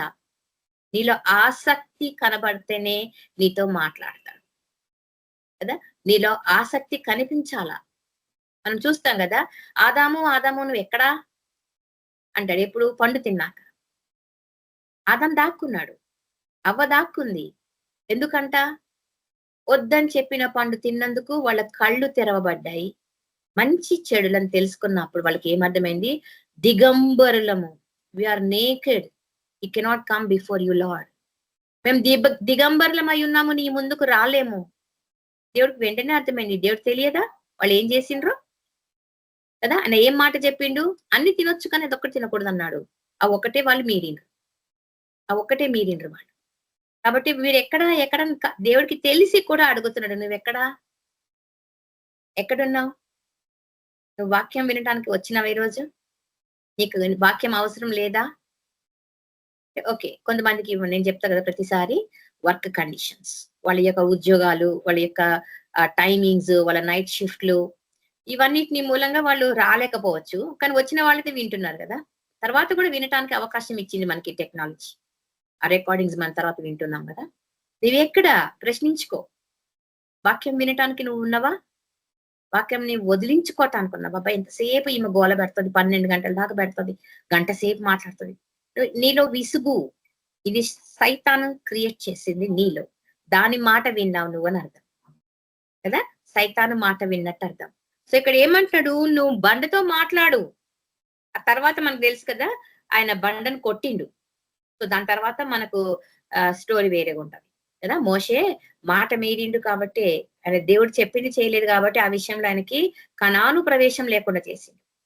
కానీ మనం అక్కడ మన వర్షంలో కనాను ప్రవేశం లేకుండా చేసింది మనం అనుకుంటున్నాం. కానీ మనకు రూపాంతరపు కొండపైన మోషే కనిపిస్తున్నాడు కదా. ఆయన పరమకానానికి ఎప్పుడు వెళ్ళిపోయినని అర్థం.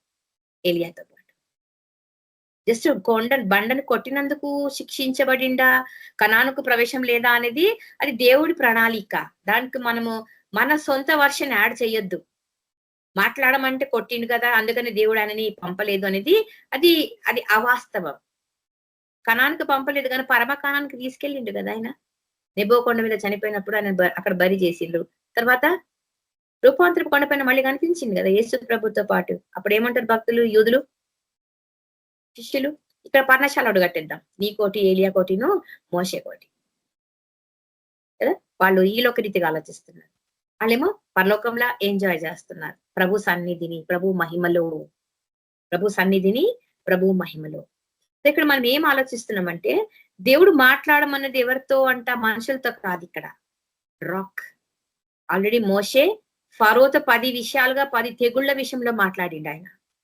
10 తెగుళ్ళు వస్తాయి, నువ్వు మా పిల్లలని, మా జనాంగంని పంపకపోతే, మా దేవుని ఆరాధించుకోవడానికి వాళ్ళని పంపించకపోతే అంటే ఫరో మొదట ఓకే అంటాడు, తర్వాత నో అంటాడు. ఎందుకంట ఫరో హృదయము కఠినం చేసింది ఎవరు? దేవుడే. కఠినంగా మారుస్తూ పోతున్నాడు. 10 తెగుళ్లలో కఠినమైతూ వస్తుంది ఆయన హృదయము. వాళ్ళు ఎర్ర సముద్రం వరకు వెళ్ళే వరకు కూడా కఠినమైంది. పంపిస్తున్నాడు వద్దంటున్నాడు, పో అంటున్నాడు వద్దంటున్నాడు. ఆ పోహ వద్దు అని దాని మధ్యలో అక్కడ ఒక కార్యం జరుగుతోంది. ఏంటది? దేవుని యొక్క ఉగ్రత ఆ దేశాల మీదకి వస్తున్నప్పుడు ఇశ్రాయేలీలు దేవుడి మాట వింటున్నారా లేదా ఆయన వాళ్ళని పరీక్షిస్తున్నాడు. ఎటు ఈ ఐగుప్తీయులు వినరు కాబట్టి ఇశ్రాయేలీలు తను ఏర్పరచుకున్న జనాంగం, అబ్రహాం, ఇసాకు, యాకోబులకు ఇచ్చిన వాగ్దానం బట్టి తన జనాంగంని వారిని మార్చుకోవాలి. బానిసత్వంలో ఏడ్చి ఏడ్చి ఏడ్చి చేయలేక పనులు, ప్రభావ మేము కష్టపడుతున్నాము, మేము అలసిపోతున్నాము, చచ్చిపోతున్నాము అని మొరపెట్టుకున్నప్పుడు వాళ్ళ మూలుగులను విన్న దేవుడు వాళ్ళ మూలుగులను మాటలను విన్నాడు కదండి. అందుకే మనం మాట్లాడేటప్పుడు మన మాటలు కొంచెంగా ఉండాలి, జాగ్రత్తగా ఉండాలి. దేవుడికి వ్యతిరేకంగా మాట్లాడకూడదు. ఎంతసేపు ఎదుటి వ్యక్తిని హెచ్చరించటమేనా మన పని? హెచ్చరించటమేనా మన పని? మనము వాక్యంలో నుంచి దేవుడి మాటలను కూడా తెలియచేయాల, దేవుడు ఈ విధంగా మాట్లాడుతున్నాడని. కాబట్టి అక్కడ బండితో మాట్లాడినప్పుడు ఆయన నీళ్ళు వస్తాయని చెప్పిండు యేసు ప్రభు, యెహోవా దేవుడు. కానీ మోషే కోపం పట్టలేక ఆ మనుషుల గొనుగుడు, చాలాసార్లు ఇంట్లో గొనుగుడు చూస్తుంటే విరక్తి పుడుతుంది. లైఫ్ అంటేనే విరక్తి పుడుతుంది. ఎంతసేపు విన్నాసా, ఎన్ని రోజులు వినాలి ఈ గొనుగుడు, వీళ్ళు ఎప్పుడు మారుతారు అని మనం చాలా మంది విషయంలో, కొన్నిసార్లు మన విషయంలో మనమే విసుగుపడుతుంటాం. ఇదేనా లైఫ్ లో గొనుగుడేనా? ఇంకా సంతృప్తి లేదా? సంతోషం ఉండదా? అన్ని ఉంటాయి ఎప్పుడు దేవుడి మాట విన్నప్పుడు. అక్కడ మోషే కూడా అదే స్థితిలో ఉన్నాడు. గొనుగుతుంటే వాళ్ళ గొనుగుడు సనుగుడు విని కోపంతో నీళ్ళు చస్తున్నారు, పట్టండి నీళ్ళు అని చెప్పి ఆ బండని కొట్టేసి మాట వినలేదు. కానీ దేవుడు ఏమంటాడు? Speak to the rock. ఈరోజు నీ జీవితంలో ఏముందా బండ? ఆరోగ్యం, ఉద్యోగం, కుటుంబం, బిడ్డల జీవితం, వాళ్ళ పెళ్లిళ్ళు, నీ ఆరోగ్యం, నీ జీవితం, నీ రక్షణ. Speak to that rock. నీ రాక్ ఏంటో, నీ రాయి ఏంటో ఆ రాయితో మాట్లాడు. నువ్వు మాట్లాడడం నేర్చుకోవాలన్నమాట. ఎందుకంటే నీ నా మాటలో ఏముందంట? ఎనర్జీ ఉంది, జీవం ఉంది. ఇది గుర్తుపెట్టుకుందాం. నా మాటలో ఎనర్జీ ఉంది, శక్తి ఉంది, జీవం ఉంది. నేను ఆ మాటలు మాట్లాడుతున్నా. ప్రభా నువ్వు కార్యం జరిగించాలా.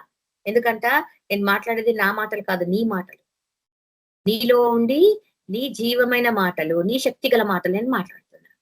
కాబట్టి సమస్యతో మాట్లాడుతున్నా. ఏంట సమస్య? ఈ కొండను లేచిపోయి అక్కడ సముద్రంలో పడు అంటే అది పడిపోయింది, పడుతుంది అంటాడు దేవుడు. సో నీ సమస్య ఏంటి? ఆ రాక్ ఏంటి? ఆ రాక్ గురించి నువ్వు ఆలోచించి సాతానుకు లొంగకుండా నెగిటివ్ మాటలు మాట్లాడే వాళ్ళ జోలి నుంచి దూరం వెళ్ళిపోమంటున్నాడు దేవుడు. ఎందుకంటే వీళ్ళు ఉన్నదే నిన్ను పక్కలో బల్లెం లాగా పొడుస్తూ ఉంటారంట, పొడుస్తూ ఉంటారు. ఏమైంది? ఇంకా పెళ్లి కాదా మీ బాబుకి? ఏమైంది? ఇంకా ఉద్యోగం రాదా మీ బాబుకి? ఏమైంది? ఇంకా నీ జీవితం కట్టబడలేదు? ఇది ఈ లోకరీతి సమస్యలు. వీటి గురించి మనం అసలు ఆలోచించాల్సిన పని లేదు. ఎందుకంట వాటి కార్యములను జరిగించటకు ఆయన తగిన సమయంలో నిశ్చయించిండు. ఏ కాలంలో ఏది జరగాలో అది ఆయన ముందే నిర్ణయించింది. కాబట్టి ఆయన నిర్ణయ కాలం వచ్చే వరకు మనం ఎదురు చూడాలంటేనే నిరీక్షణ కలగాలి. ఓర్పు, నిరీక్షణ. మనకు కొత్త నిబంధన నిండా అదే మాటలు పలుకుతాడు పౌలు భక్తుడు. ఓర్పు కలిగి ఉండి, ప్రేమ కలిగి ఉండి, నిరీక్షణ కలిగి ఉండి. ఈ మూడే కలిగి ఉన్నామా? నిరీక్షణ ఉందా అంటే అఫ్ కోర్స్ మనకు కొన్ని సమస్యలు వస్తాయి, అర్జెంట్ గా జరిగిపోవాలా. వాటికి మనము ఓర్పు పట్టలేము కదా. సావు బతుకుల మధ్యన ఉన్నప్పుడు ఓర్పు పట్టలేము. ఆ టైంలో మనం ప్రార్థన కూడా చేస్తాం. విజ్ఞాపన ప్రార్థనలు ఎంతో మంది కోలుకున్నారు కదా. ఎంతో మంది దేవుడు స్వస్థపరిచిండు. మన ప్రార్థన విజ్ఞాపన ఆలకించిన దేవుడు. ఎందుకంటే ఆయన ప్రార్థనలో ఆలకించే దేవుడు. కాబట్టి నీ మాటల్లో పాజిటివిటీ కనబడాలా, ఎనర్జెటిక్ ఉండాలా వర్డ్స్. నిస్సత్తువతో, నిస్సారంగా, నీరసంగా, ప్రాణం ఉండి లేనట్టు మాట్లాడద్దు. మొన్న ఒక రోజు నేను వర్షిప్ చేసుకుంటున్నా. ఇంట్లో ఎవరు లేరు పిల్లలు. నాకు ఎప్పటి నుంచో ఉంది కోరిక గట్టిగా అరిచి వర్షిప్ చేయాలని. కానీ మామూలుగా చిన్న చిన్నగా చేసుకుంటుంటే తృప్తి అనిపించట్లేదు. గట్టిగా అరుచుకుంటూ భాషల్లో ప్రార్థన చేస్తున్నాను. నా గొంతు స్వరము మారిపోతుంది. ఎంత స్వీట్ వాయిస్, నాకే కొత్తగా అనిపిస్తుంది అంత గంభీరంగా మాట్లాడుతుంటే. ఆ టైంలో తమ్ముడు మాట్లాడింది ఫోన్ చేసి. తర్వాత ప్రార్థన అయిపోయినాక హలో అని చెప్తుంటే, ఏందక్క ఇంత క్లియర్గా ఉంది నీ వాయిస్ అన్నాడు. నాకు అప్పుడు అనిపించింది, నిజమా దేవుడు ఇచ్చింది ఆ క్లారిటీ. అంత గొంతు పిదుల్చుకొని మాట్లాడగలిగినా నేను చాలా రోజులైంది అంత గట్టిగా మాట్లాడి. చాలా రోజులైంది. నాకు ఆ అవకాశం దేవుడు ఇచ్చినందుకు దేవుడికి వందనాలు. అంత గట్టిగా అన్నమాట. చర్చిలో ఎంత గట్టిగా అరుస్తుంటేనాను ఒక టైంలో అట్లా అరిచిన. మామూలుగా అయితే సన్నగా చిన్నగా నా రూమ్‌లో నేను చేసుకుంటా. బోర్లా పడుకుంటా ముందు. సాష్టాంగ పడటం అంటారు కదా! అట్లా పడుకొని చేసుకుంటా. అప్పుడు ఎవరికి తెలీదన్నమాట నేను ప్రార్థన కూడా చేస్తున్నట్టు. అంటే నా పద్ధతిలో నేను చేసుకుంటున్నాను మొత్తానికైతే. ఆ రోజు నాకు అట్లా అనిపించింది. ప్రభా నా మాటలు నాకే కొత్తగా ఉన్నాయి. కొత్త కొత్త భాషలు, ఎన్నో భాషలతో నేను మాట్లాడుతున్నా. చాలా రోజుల తర్వాత అంత తృప్తినిచ్చింది నాకు ఆ సిట్యుయేషన్, ఆ సందర్భం. దేవుడి మాటలో జీవముంది, శక్తి ఉందని నేను ఇవాళ చెప్పగలను.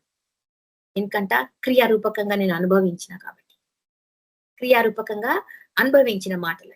శక్తితోనూ జీవంతోనూ పలిగిన మాటలంటారు. కాబట్టి ఈ మోషే మాట్లాడిన మాట రాకుతో మాట్లాడన్నాడు, ఆయన మాట్లాడేసిండు కదా! సమస్యతో మాట్లాడమంటే సమస్యతో మాట్లాడిండు. నీళ్లు కావాలంటే నీళ్ళు వచ్చేసినాయి. జీవజలం నిచ్చే దేవుడు ఆయన.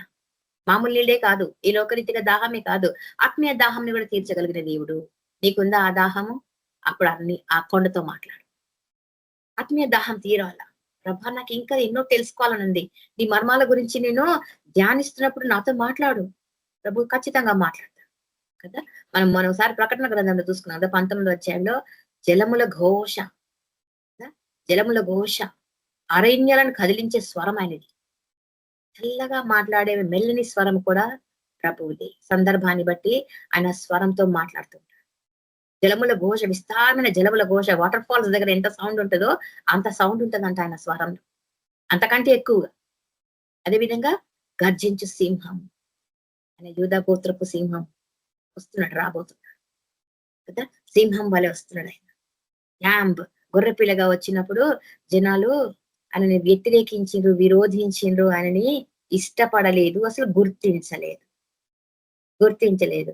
గొర్రెపిల్లని మామూలుగానే గుర్తించరు. సింహం వస్తుందంటే ఖచ్చితంగా వణుకుతూ పరుగులు తీసి ప్రాణాలు దక్కించుకుంటారు. ఆ విధంగా వస్తున్నాడు ఆయన. ప్రతి ఒక్కరు పారిపోతారంట. చెట్లమ్మడి, గుట్టలమ్మడి, పుట్టలమ్మడి పరుగులు తీస్తారంట దాక్కోటానికి. అండ్ ఎందుకంటే సింహము వలె వస్తున్నాడు ఆయన. అదేవిధంగా సైతాన్ కూడా గర్జిస్తుంది, ఎవరిని మృంగుదమా అని గుర్తించాలి. అది ఎవరు అనేది నువ్వు గుర్తించాలి. ఎందుకంటే అన్నిటికీ సమయం ఉంది, అంతటికి సమాప్తం జరుగుతుంది. అప్పుడు ఆయన రాబోతున్నాడు. వేదనలకు ప్రారంభం అయిపోయింది కదా! వేదనలకు ప్రారంభం అయిపోయింది. యుద్ధాలు, యుద్ధ సమాచారాలు, కరువులు, భూకంపాలు అన్ని జరుగుతున్నాయి. ప్రజల మీదకి ప్రేమ చల్లారిపోయింది. మనం ప్రతిసారి చెప్పుకుంటున్న మాట ఇది. ప్రేమ చల్లారిపోయింది. నీకు ఇప్పుడు ఇంకెవరి మీద ప్రేమ లేదు. నీ మీద నీకు కూడా ప్రేమ లేదు కొన్నిసార్లు. సూసైడ్ చేసుకుంటానంటావు. ఎందుకు? నీ మీద నీకు ప్రేమ లేకపోతే. నేను ఇంకా బ్రతకాలి అనే ఆశ నీలో ఉందా? వాక్కుని పట్టుకో, వాక్యంని పట్టుకో. వాక్కుతోటి దేవుడు నీతో మాట్లాడతాడు. జీవం కలిగిన మాటలు కాబట్టి అందులో జీవం ఉంది, శక్తి ఉంది. అది గ్రహించాల మనం. రోగాలతో మాట్లాడండి, ఇంట్లో సమస్యలతో మాట్లాడండి. ప్రభువు మాట అది మనది కాదు, ఆయనలో ఉండి మాట్లాడాలంట మనం. సో ఇక్కడ మనము మార్కు సువార్త 12వ అధ్యాయం ఒకసారి చూద్దామా? మార్కు సువార్త 12వ అధ్యాయము. మార్కు సువార్త 12వ అధ్యాయము 38వ వచనం. 38 12:38. మరియు ఆయన వారికి బోధించుచు ఇట్లా నేను శాస్త్రాన్ని గూర్చి జాగ్రత్త పడుడి. వారు నిలువుటంగీలు ధరించుకొని తిరుగుటను, సంత వీధుల్లో వందనములను, సమాజ మందిరంలో అగ్రపీఠములను, విందులలో అగ్రస్థానములను కోరుచు, విధవరాండ్ర ఇండ్లు దిగమింగుచు, మాయవేషంగా దీర్ఘ ప్రార్థనలు చేయుదురు. వీరు మరి విశేషంగా శిక్ష పొందుదురు అని. శాస్త్రం గురించి జాగ్రత్త పడాలి అంటే అబద్ధ బోధలను గురించి మనం జాగ్రత్త పడాలి. దేవుడి మాట వింటున్నామంటే అది దేవుడి మాటనా కాదా అనేది కూడా మనం విశ్లేషించుకోవాలి. అప్పుడు మనకి ఎక్కడ అంటే పరిశుద్ధాత్మ సహాయమే, ఇంకా ఎవరి సహాయం కాదు. మరి ఎవరి ఇంటర్ప్రిటేషన్ మనకు అవసరం లేదు కదా! మనుషులు చేయి మాటలు వాళ్ళ హృదయంలో నుంచి వస్తున్నాయి. నీ హృదయం ఏది నింపబడుతుందో అదే నీ నోట్లో నుంచి బయటకు వస్తుందని చెప్తాడు దేవుడు. కాబట్టి హృదయంలో నింపిన మాటలు అంటే శాస్త్రుల మాటలు కాదు. వారి ప్రవర్తనను మీరు చూడొద్దు. అబద్ధ బోధకులు బోల్డ్ అని చెప్తుంటారు విషయాలు. వాళ్ళని గురించి పట్టించుకోదు. నువ్వు వాక్యంనే పట్టించుకోవాలి. వాక్య ధ్యానంలోనే నువ్వు ఎదగాల. నీకు నువ్వు సర్టిఫై చేసుకోవాలా that I'm speaking to my self with the help of the word of God. నాతో నేను మాట్లాడుకుంటున్నాను ఎవరి సహాయంతో? పరిశుద్ధాత్మ సహాయంతో. నాకు ఎవరు బోధించినా కూడా నేను వాక్యంలో ధ్యానంలో క్లారిఫై చేసుకుంటాను అనే ఒక తీర్మానం మనం చేసుకోవాలి. చేసుకుంటే నీకు క్లారిటీ ఉంటుంది. నువ్వు అబద్ధ బోధన విశ్లేషిస్తావు. This is not according to the word of God. ఇది వాక్యరీతిగా లేదు కదా, వాక్యరీతిగా లేదు. మనకు చాలా సార్లు ఈ పెళ్లి విషయంలో జరుగుతుంటది. నలుగేస్తుంటారు పసుపుతోటి. పసుపు ముద్దలు ముద్దలు వేసి కొట్టుకుంటా అంటారు ఇల్లంతా కదండి. పసుపుతోటి నలుగేసుకుంటూ ఏమంట, టర్మరిక్ అంటే యాంటీ సెప్టిక్ అంట. కాబట్టి నీ చర్మ రోగాలు ఏమను అంటే పెళ్లి కొడుకు పెళ్లి కూతురు ఏదైనా స్కిన్ డిసీజెస్ ఉంటే ఆ పసురుతే పోతాయంట. పిచ్చి పిచ్చి క్లారిఫికేషన్స్ అనమాట. అసలు అసలు అందులో సత్యమే లేదు కదా. పసుపు ముద్దలు సైతాంతో విపరీతంగా ఆడుకుంటారు. మనకు శరీరం ఆహారంలో కొంచెం భాగం తీసుకుంటాం, ఎందుకంట శరీరంలో ఏదైనా రుగ్మతలు ఉంటే పోతాయని. పెళ్లిలో దాని విశేషంగా దానికి హైలైట్ ఇచ్చే హల్దీ కదా, హల్దీ ప్రోగ్రామ్ అంట. భయంకరం. క్రైస్తవులు కూడా అది హిందువులు చేసుకుంటారు. వాళ్ళ ఆచారాలు, పండుగలు, ఆషాఢ మాసంలో వస్తే జాతరలు, వీటన్నిటిలో పసుపుని విశేషంగా వాడుతుంటారు. వాక్యరీతిగా ఉందా? పెళ్లి కుమార్తెకు పసుపు రుద్దుతారు. ఎందుకంటే ఎస్తేరుకు రుద్దిండ్రట. ఆమెకి సిద్ధపరిచిండ్రట వధువుని. అవన్నీ రుద్దిండ్రట. అక్కడ పసుపే లేదు, పరిమళ సుగంధ ద్రవ్యములు. ఆమెకు రుద్దింది ఏంటి? పరిమళ సుగంధ ద్రవ్యం. అందులో పసుపు ఉంటుందా? పరిమళ సుగంధం అది కదండి. అంటే వాళ్ళు చెప్పిన మాటని వాళ్ళకి వాళ్ళు అన్వయించుకుంటారు. ఎస్ దిస్ ఇస్ ట్రూ అంటారు. How is it true? How కదా. మనం ఆ క్వశ్చన్ వేసుకున్నప్పుడు ఎంతగా అన్యాచారాలు ప్రభా నీ వాక్కుతో ఇది పోల్చుకుంటే సరికాదు కదా. వాటిని మనము వదిలేయాలి కదా. మాట కదా, దేవుడి మాట అంత ఖచ్చితంగా ఉంటుందన్నమాట. శాస్త్రుల విషయంలో జాగ్రత్త. దీర్ఘ ప్రార్థన చేస్తారు, వందనాలు కోరుకుంటారు, అందరి చేత గొప్పగా ఎంచబడతారు. అందరూ ఈ ఏమంటున్నాడు అక్కడ, వారు నిలుపుటంగీలు ధరించుకొని తిరుగుదురు, సంత వీధులలో వందనములు, సమాజ మందిరంలో అగ్రపీఠములు, విందులలో అగ్రస్థానములు కోరుతారు. అన్నిటిలో ప్రైమ్ ఇంపార్టెన్స్ కోరుతున్నారు. ప్రైమ్ ప్లేస్, ఉన్నతమైన స్థానం కావాలట వాళ్ళకి అన్ని విషయాలు. సొంత వీధుల్లో కానీ, గుళ్ళో కానీ, ఇంకెక్కడైనా సంఘంలో కానీ. సంఘంలో నువ్వు సంఘం మెంబర్వా కదా. చాలా సార్లు క్వశ్చన్ వస్తుంది. వాళ్ళు ఎంత జాగ్రత్తగా ఉండాలో మరి ఎక్కువగా కేర్ఫుల్గా ఉండాలి కదా. వాళ్ళు మోడల్స్ ఆఫ్ క్రైస్ట్, ప్రభువుకు వాళ్ళు నమూనాలుగా ఉండాలి అక్కడ సంఘ పెద్దలు కదా. మనకు జ్ఞాపకంకి వస్తుంది, దేవుడు 12 మంది శిష్యులని అభిషేకించినప్పుడు ఒక 70 మందిని పరిచర్యం చేయటానికి ఎన్నుకుంటాడు. వారు ఎలా ఉండాలంట? మోడల్స్ కదా, ప్రభువుకు మాదిరిగా ఉండాలా. అందులో స్టెఫెన్ ఒకడు. ఎంత మాదిరి చూపించింది ఆయన? చచ్చిపోయే వరకు కూడా సాక్ష్యంను వీడలేదు, దర్శనమును వీడలేదు. కాబట్టి మన మాటల్లో ప్రభు దర్శనంను చూపించాలి. ప్రభు కార్యం చేస్తున్నప్పుడు మన సొంత మాటలు కాదు, వాక్యరీతిగా మాట్లాడదాం, వాక్యరీతిగా. కాబట్టి శాస్త్రాన్ని గురించి పరిశీలన గురించి మీరు జాగ్రత్తగా ఉండండి. విధవరాండ్ల పట్ల వీళ్ళు భయంకరంగా బిహేవ్ చేస్తారు కదా. ఆస్తులు లాక్కుంటారు, వాళ్ళని వాళ్ళు గొప్ప చేసుకుంటారు, వందనాలు కోరతారంట, విందులలో అగ్రపీఠం కావాలంట, first place in the dining table. కాబట్టి ఇలాంటి వాళ్ళని మనం జ్ఞాపకం చేసుకుంటున్నప్పుడు ప్రభు మాటలను జ్ఞాపకం చేసుకోవాలి. ఏంటంట, నువ్వు ఆయనకు లోబడి ఉండండి, విధేయత చూపించండి, అప్పుడే ఆయన మీ యొద్దకు వచ్చిన అహంకారపూరితమైన మాటలు మాట్లాడకూడదు. ఎందుకంటే మన మాటలు ప్రభు మాటలుగా ఉండాలి. ఇంకొక వాక్యం చూసుకొని మనం ముగించుకుందాం.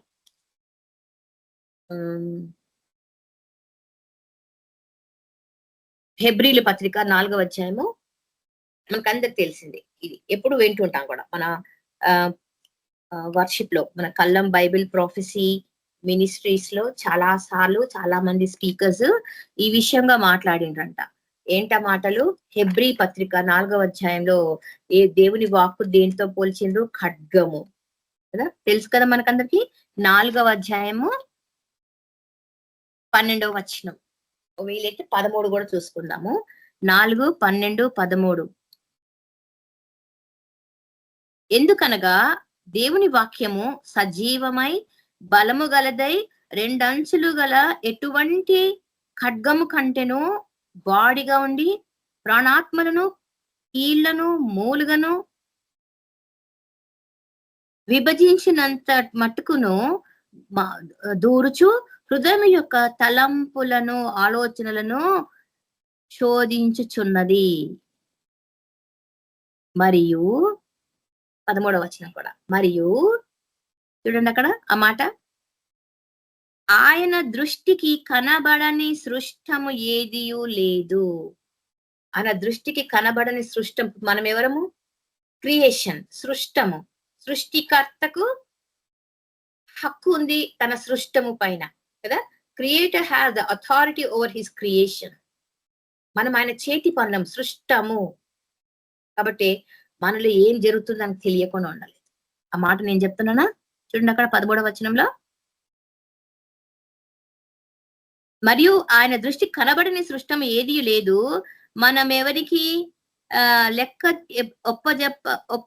చెప్పవలసి ఉన్నదో ఆ దేవుని కన్నులకు సమస్తమును మరుగులేక తేటగా కనబడుతుంది.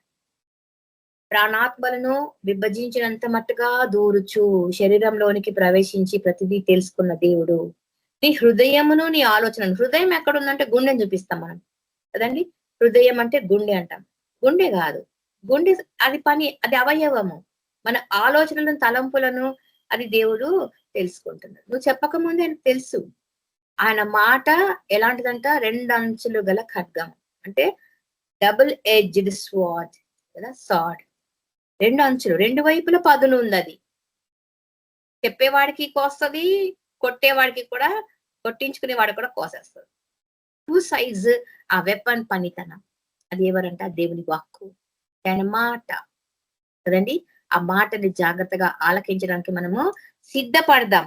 ఎందుకంట ఈయన కార్యములను జరిగించటానికి మనకు హెబ్రీ పత్రిక 13వ అధ్యాయము 6వ వచనంలో ఇంకొక మాట ఉంది అక్కడే పక్కనే. హెబ్రీలు 13:6.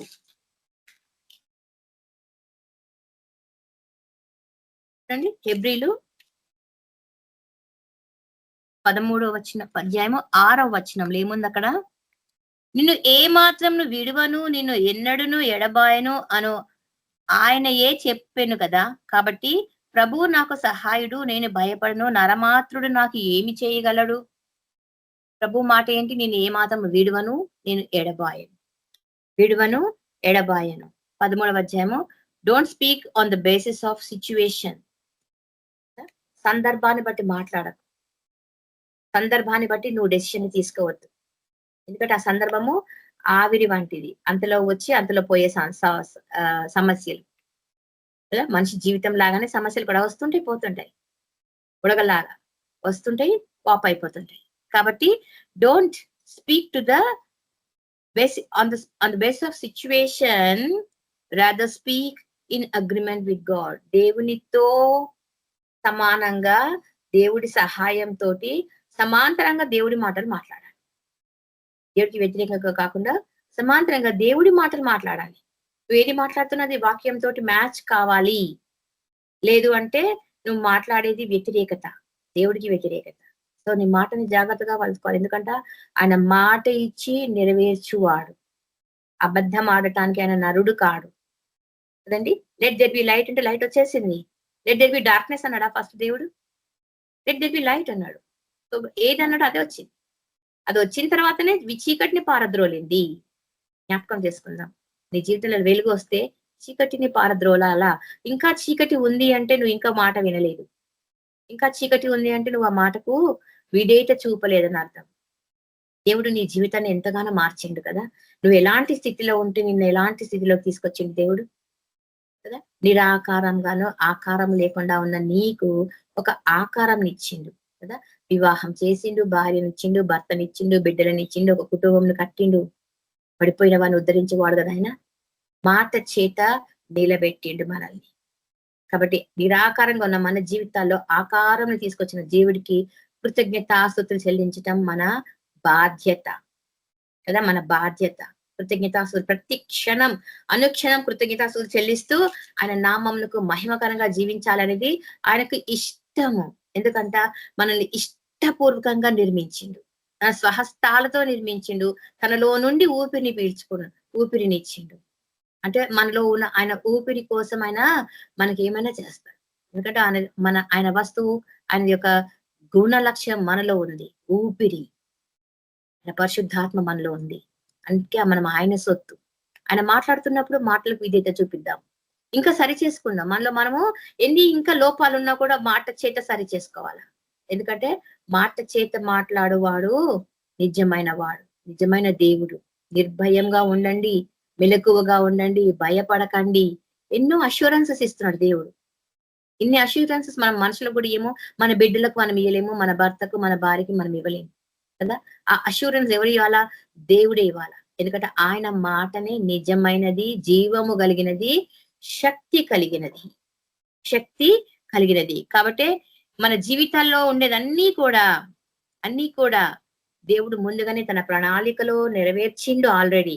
మనం గ్రంథంలో ఎన్నోసార్లు వాక్యంలో చూసుకున్నాం కదా, ప్రణాళికలో ఎప్పుడో నెరవేర్చేసింది దేవుడు. ఇప్పుడు అవి పరలోకంలో జరిగినవి ఇప్పుడు భూమి మీద జరుగుతున్నాయి. అంటే already what has been done is now getting done on this earth. పరలోకంలో నెరవేరింది, ఇప్పుడు భూమి మీద నెరవేరుతుంది. ఎందుకంటే ఇది ప్రభువే చెప్పిండు ప్రభు ప్రార్థనలో. పరలోకంలో జరిగినట్టుగా భూమి ఎందునో జరుగును కాక, అంటే ఆల్రెడీ జరిగిపోయింది అని అర్థం. నేను చాలా చాలా విషయాలు పెళ్ళైన తర్వాత కూడా నేర్చుకున్నా, సేవలో ఉన్నప్పుడు నేర్చుకున్నా, సేవకు ముందు కూడా నేర్చుకున్నా, ఇప్పటికి ఇంకా నేర్చుకున్నా, ఇంకా ఈ రోజుకు నేను నేర్చుకుంటూనే ఉన్నా. చాలా విషయాలు నా లోపాలు నాకు తెలుస్తున్నాయి కదా, సరి చేసుకుంటున్నా. ప్రభా, కల్మషం లేకుండా ఉండడానికి నాకు సహాయం చేయి. ఎందుకంటే నీ మాటల్లో నిజం ఉంది, జీవం ఉంది, శక్తి ఉంది. కాబట్టి everything in life has been programmed. ప్రణాళిక చొప్పుననే జరుగుతున్నాయి అన్ని కూడా. అది గుర్తు పెట్టుకుందాం. మనం ఉన్న పాటన అకాలంగా మనకి ఏది సంభవిస్తలేదు. ఏది జరిగినా అది ఆల్రెడీ ఆయన మనుగడలో, నీ గ్రంథంలో లిఖించబడని మనం పాట పాడుకుంటాం కదా. నా మనవులు ముందే నీ గ్రంథములో నుండి, నా మనుగడ ముందే నీ గ్రంథంలో ఉండే. నా మనుగడ, నా లైఫ్ సర్వైవల్ స్ట్రగుల్ అంతా నీ గ్రంథంలో రాసి పెట్టి ఉన్నావు కదా ప్రభు. ఈ మాట చొప్పున జరుగును కాక. ఇప్పుడు మనం జరగాల్సింది ఏంటి? నీ మాట. ఎందుకంటే ప్రోగ్రామ్ అయిపోయింది నా లైఫ్ ఏంటో. మనం కంప్యూటర్ మీద కూర్చుంటే ఆల్రెడీ కొన్ని గేమ్స్ చూస్తుంటాం కదా, అవి ఆల్రెడీ ప్రోగ్రామ్డ్ కదా. జస్ట్ నువ్వు స్విచ్ ఆన్ చేస్తుంటే అవి ఆటోమేటిక్ గా జరిగిపోతూ ఉంటాయి. అదే విధంగా ప్రోగ్రామ్ అయిపోయినాయి మన పరిస్థితులు, ప్రోగ్రామ్ అయిపోయినాయి మన సమస్యలు, ప్రోగ్రామ్ అయిపోయినాయి ఆల్రెడీ. ఇప్పుడు అవి జరుగుతుంది. కాబట్టి నీ చిత్తం జరుగును కాక. నీ ప్రణాళిక నా మనుగడ నీ గ్రంథంలో లిఖించబడింది. కాబట్టి నీ ప్రణాళిక నా జీవితంలో జరగాలంటే నువ్వు మాట మాత్రం సెలవిస్తే చాలు ప్రభు. ఒక మాట అడుగుదాం, నీ మాట మాత్రం నీ మాట చాలయ్యా, నీ చూపు చాలా అని పాట కూడా పాడుకుంటాం కదా. మనస్ఫూర్తిగా పాడండి ఆ పాట, ఎంత బాగుంటుందో. నీ తోడు చాలయ్యా, నీ నీడ చాలు, నీ మాట చాలయ్యా. ఈ మాట ఒకటి చాలు ప్రభా. ఎందుకంటే everything in life has been programmed by God to respond to words, because that word has life and energy. ప్రతిదీ మన జీవితంలో ఆయన సంకల్పం నెరవేరుతుంది. కాబట్టి ఆయన మాటకు లోబడి ఉందాము. ఆయన మాట నెరవేర్చు వరకు ఎదురు చూసి ప్రార్థనలో ఓపికతో కనిపెట్టుకుని ఉందాం. దేవుడి యొక్క చిన్న వాక్యంను దీవించును గాక. చిన్న ప్రార్థన చేసుకుందాం. పరిశుద్ధుడవు, మహాగణుడవు, సర్వశక్తిమంతుడవు, మాట చేత ప్రభ భూమిని స్థాపించిన దేవుడవు. మాట మాత్రం సెలవిస్తే చాలు ప్రభ, మా జీవితంలో గొప్ప కార్యం జరుగుతాయి ప్రభ. మా బిడ్డల జీవితంలో, మా కుటుంబ జీవితంలో, మా సంఘ జీవితంలో, మా సేవా జీవితంలో నీకు కార్యములు జరగాలంటే నువ్వు మాతో మాట్లాడాలని ఆయన అనుదినము నీ యొక్క మాటల కొరకు మేము కనిపెట్టుకున్నట్టుకు మాకు నిరీక్షణను దయచేయండి. ఈ వాక్యం ద్వారా బలపడుటకు ప్రతి ఒక్క బిడ్డకు సహాయం చేయండి. పరిశుద్ధాత్మ దేవుడా, ప్రతి ఒక్కరితో మీరు మాట్లాడండి ప్రభరతని. మా హృదయంలో, మా కన్నులను, మనోనేతులను వెలిగించండి. ఈ యొక్క వాక్యం ద్వారా మీ యొక్క నామానికి మహిమ కలిగినట్లు సమస్త ఘనత, మహిమ, ప్రభావములు మీకు చెల్లిస్తూ యేసయ్య శక్తి కలిగిన నామంలో అడిగి ప్రార్థించి వేడుకుంటున్నాం. Amen. Thank you sister. Praise the Lord. Thank you అక్క. 11 ఫైనల్ బ్లెస్సింగ్ ఏమన్నా?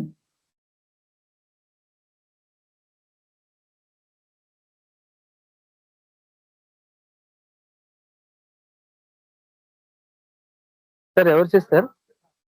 అన్న మీరు బ్లెస్సింగ్ ఇవ్వండి అన్న. Okay sir. మన ప్రభు అయిన యేసుక్రీస్తు కృప సమాధానం నడిపించి మనకందరికీ కేపీపీఎం కృపణ బ్రదర్ సిస్టర్ కుటుంబీకులందరికీ ఈ ఆరాధనలు ఎవరైతే పాల్గొన్న కుటుంబీకులకి నిత్యం ఈ యొక్క ఆరాధన యూట్యూబ్ ఛానల్ ప్రపంచం అనుకుంటున్న ప్రతి కుటుంబాలందరికీ సదాకాలం తోడైండును గాక. ఆమేన్. ప్రైజ్ లార్డ్ సిస్టర్ బ్రదర్స్ అందరికీ ప్రైజ్ లార్డ్. ఆమేన్. ఆమేన్. అందరికీ ప్రైజ్ లార్డ్. ఆమేన్. ప్రైజ్ లార్డ్ సిస్టర్ అందరికీ ప్రైజ్ లార్డ్. అందరికీ ప్రైజ్ లార్డ్.